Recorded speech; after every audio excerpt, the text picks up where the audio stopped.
इस वीडियो में हम लोग इलेक्ट्रॉन कक्षाएं या इलेक्ट्रॉन ऑर्बिट्स के बारे में पढ़ेंगे और उसके लिए जो डेरिवेशन होता है, इलेक्ट्रॉन की कक्षा की त्रिज्या और इलेक्ट्रॉन की चार्ज, उसमें जो एक रिलेशन होता है उसको निकालेंगे और उसके साथ साथ जो इलेक्ट्रॉन है उसकी कुल ऊर्जा क्या होती है ये बताएंगे।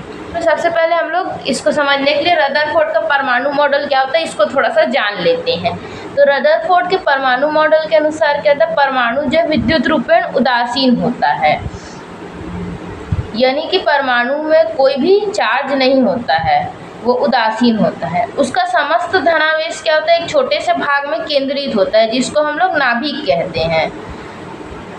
नाभिक के चारों ओर इलेक्ट्रॉन विभिन्न स्थिर वृत्तीय कक्षाओं में परिक्रमा करते हैं।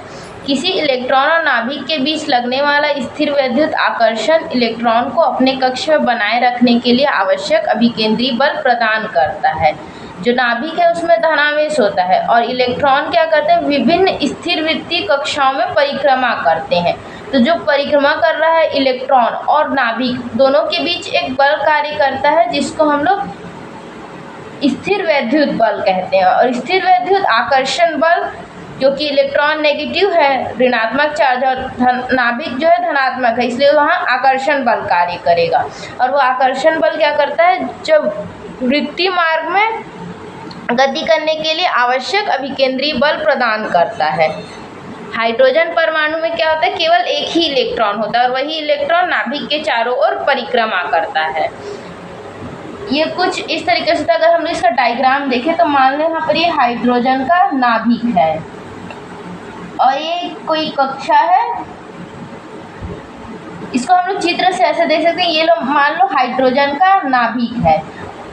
नाभिक में हमारे पास दो प्रकार के कण होते हैं, प्रोटॉन और न्यूट्रॉन। तो न्यूट्रॉन में कोई आवेश नहीं होता, प्रोटॉन में क्या आवेश होता है, धनात्मक आवेश होता है। और जितने नंबर ऑफ इलेक्ट्रॉन होते हैं उतने ही नंबर ऑफ प्रोटॉन होते हैं। यहाँ पर क्या होगा, प्रोटॉन, इसमें जो नाभिक का आवेश होगा वो ई होगा। और यहाँ पर जो इस कक्षा में एक इलेक्ट्रॉन चक्कर लगा रहा है जिसका आवेश क्या है, माइनस ई है। और इन दोनों के बीच की दूरी मान लो, यानी कि नाभिक और वो जो परिक्रमा कर रहा है उस इलेक्ट्रॉन के बीच की दूरी स्मॉल r है। और इस नाभिक का इस इलेक्ट्रॉन का जो द्रव्यमान है वो स्मॉल m है। तो इसी को हम लोग यहाँ पर लिख दिए हैं। मान लो इलेक्ट्रॉन का द्रव्यमान स्मॉल m है, वह r त्रिज्या की कक्षा में v चाल से परिक्रमा कर रहा है, यानी कि r त्रिज्या की कक्षा में और v चाल से परिक्रमा कर रहा है। तब वृत्तीय गति करने के लिए आवश्यक अभिकेंद्री बल, जब कोई कण क्या होता है वृत्तीय मार्ग में गति करता है तो उसके लिए जो आवश्यक अभिकेंद्री बल होता है उसका जो व्यंजक होता है वो हम लोग लिखते हैं द्रव्यमान यानी स्मॉल m, चाल का वर्ग यानी v का वर्ग बटा जो वृत्तीय मार्ग की त्रिज्या है यानी कि स्मॉल r। इसको दे देते हैं हम लोग समीकरण नंबर 1। कूलाम के नियम के अनुसार क्या होता है, नाभिक में जो धनावेश है और इलेक्ट्रॉन में जो ऋणावेश है उन दोनों के बीच क्या बल कार्य करेगा, स्थिर वैद्युत कूलाम्बिक बल कार्य करेगा। तो उसका जो व्यंजक होता है वो हम लोग इस तरीके से लिखते हैं, स्थिर वैद्युत आकर्षण बल। इसको मान लो हम लोग FC से डिनोट कर रहे हैं, इसको हम लोग FA से डिनोट किए थे जो अभिकेंद्रीय बल था। उसके बाद ये जो है स्थिर वैद्युत आकर्षण बल हम लोग कैसे लिखते हैं, एक ये तो नियतांक होता है 1/4πε0। इसके बाद क्या लिखते हैं हम लोग, दोनों आवेशों का परिमाण और उसका गुणनफल। तो दोनों आवेशों का परिमाण हम लोग देखें E × E लिख दिए अपॉन जो वृत्तीय जो त्रिज्या है, या फिर जैसे कह सकते हैं हम लोग दोनों आवेशों के बीच की दूरी है यानी कि r, उसका वर्ग। इसको दे देते हैं समीकरण नंबर 2। किंतु जो अभिकेंद्रीय बल है आकर्षण बल के बराबर होता है। अभी हम लोग जब रदरफोर्ड का परमाणु मॉडल देखे थे उसमें क्या देखे थे, जो अभिकेंद्रीय बल होता है वही क्या होता है, आकर्षण बल के बराबर होता है। यानी कि अभिकेंद्रीय बल के ही कारण जो था, जो इलेक्ट्रॉन है वो नाभिक के चारों ओर चक्कर लगा पा रहा है, तो दोनों बल आपस में एक दूसरे को बैलेंस कर रहे हैं। तो हम लोग क्या कहें, समीकरण 1 और समीकरण 2 को बराबर रख देंगे। यानी कि जो हम लोग FA है ये वाला अभिकेंद्रीय बल, इसको किसके बराबर रखेंगे, F C के बराबर रखेंगे। इन दोनों के मान क्या क्या है उसको भी लिख देते हैं। तो जो अभिकेंद्रीय बल है उसका व्यंजक हम लोग लिखे थे mv²/r, और इसका भी लिख देते हैं e²/4πε0r²। अब यहाँ पर एक r है, यहाँ पे r का स्क्वायर है, तो ये r से r का स्क्वायर कट जाएगा। तो हमारे पास बचा क्या, mv² बराबर e²/4πε0r।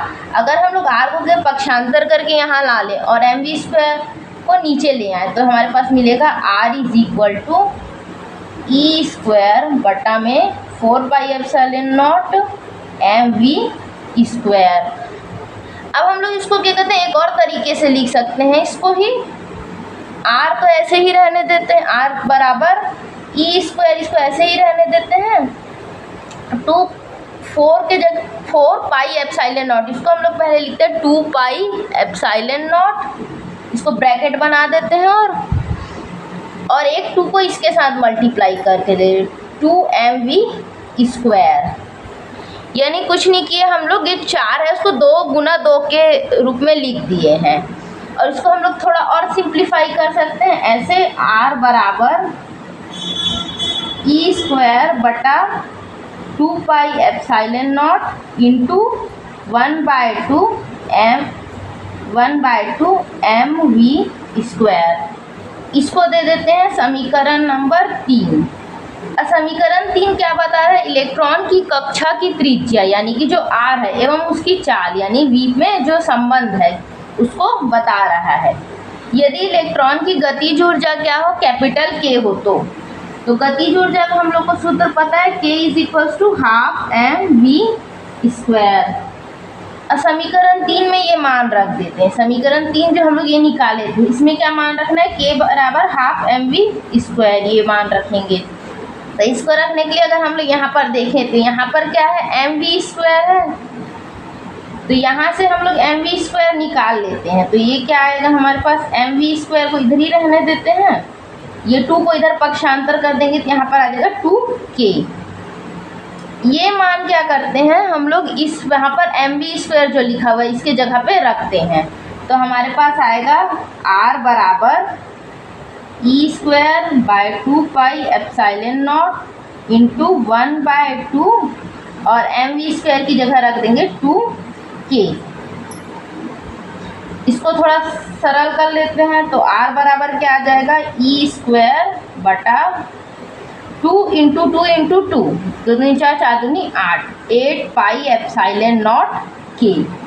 यहाँ से हम लोग k निकाल सकते हैं और k क्या है, काइनेटिक एनर्जी यानी गतिज ऊर्जा है। तो k निकालने के लिए क्या करते हैं, k को इस पार ले आते हैं, पक्षांतर करके r को इस पार ले आएंगे।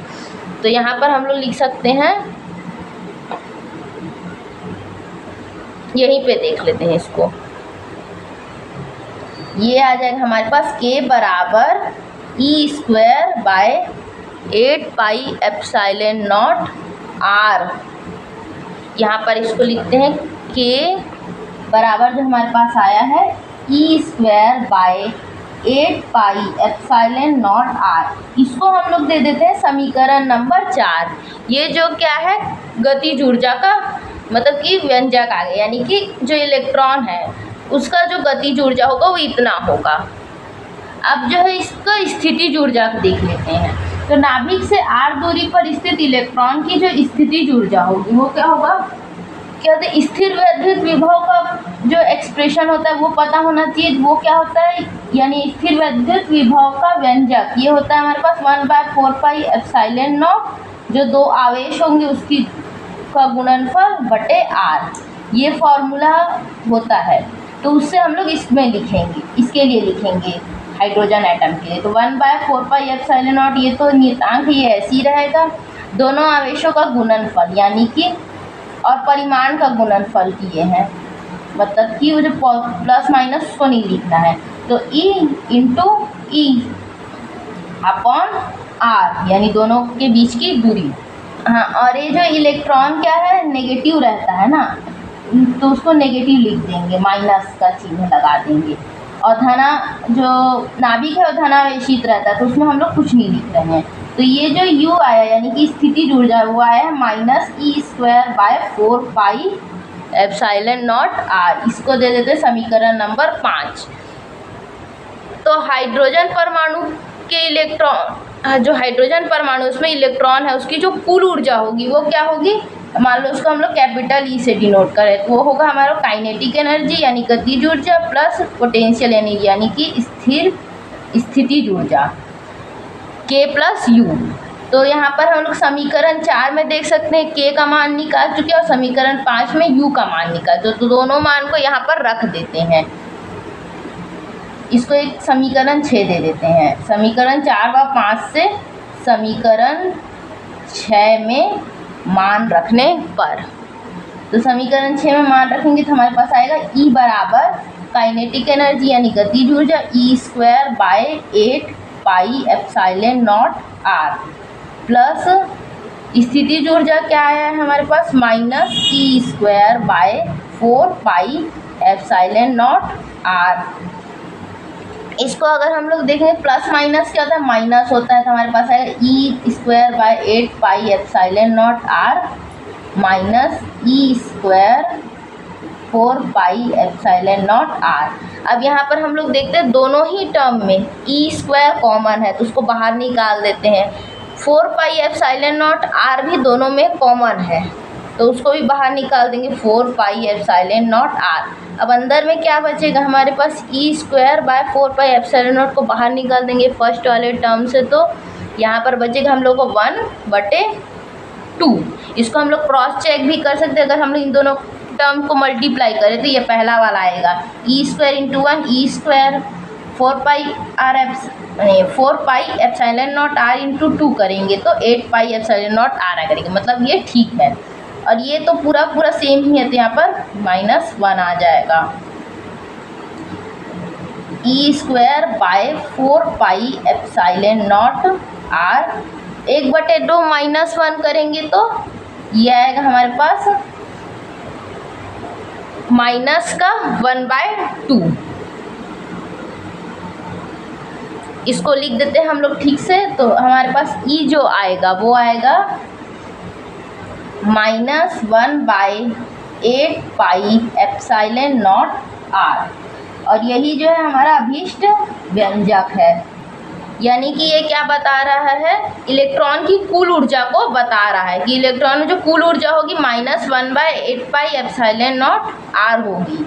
और इसमें जो माइनस चिन्ह है वो ये बताता है कि दोनों ही क्या है, स्थिर वैद्युत आकर्षण बल का अनुभव कर रहे हैं। यानी कि जो है जो नाभिक है वो इलेक्ट्रॉन से और इलेक्ट्रॉन नाभिक से आकर्षण बल का अनुभव करता है और उसका जो है इसी कारण से जो इलेक्ट्रॉन है नाभिक से बद्ध रहता है।